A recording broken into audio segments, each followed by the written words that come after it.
testimony of the apostles, the Church of Jesus Christ of Latter-day Saints. As we commemorate the birth of Jesus Christ 2 millennia ago, we offer our testimony of the reality of his matchless life and the infinite virtue of his great atoning sacrifice.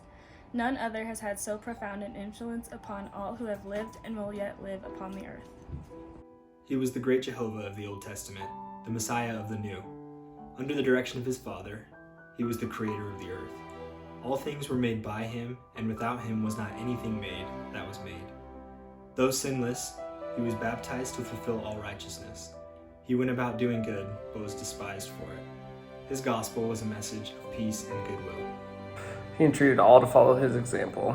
He walked the roads of Palestine, healing the sick, causing the blind to see, and raising the dead.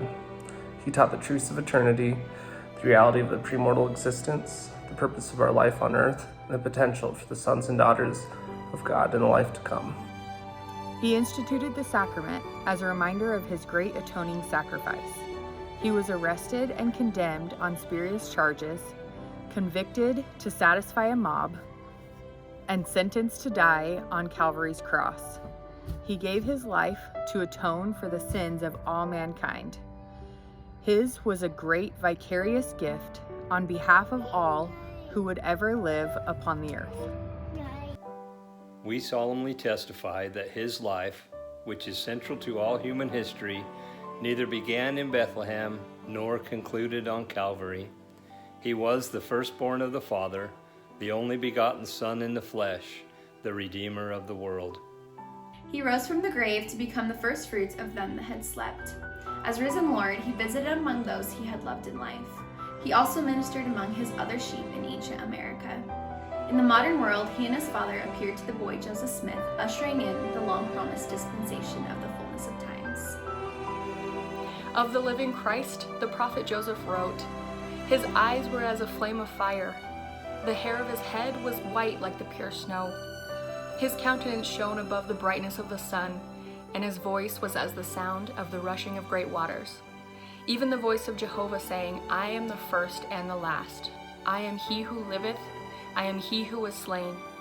I am your advocate with the Father."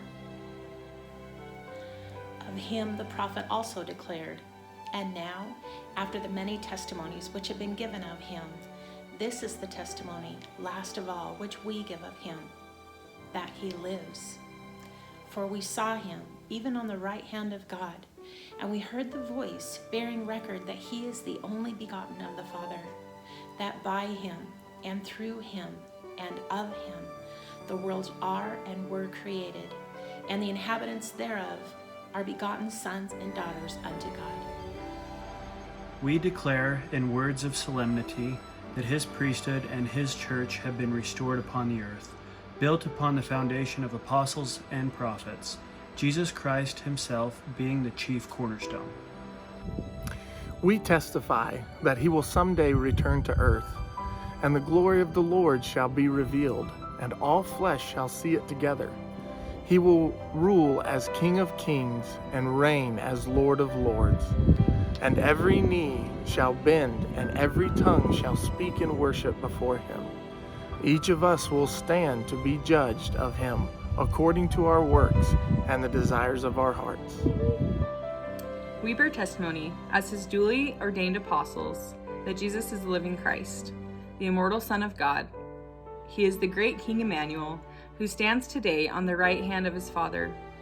He is the light, the life, and the hope of the world. His way is the path that leads to happiness in this life and eternal life in the world to come. God be thanked for the matchless gift of his divine Son.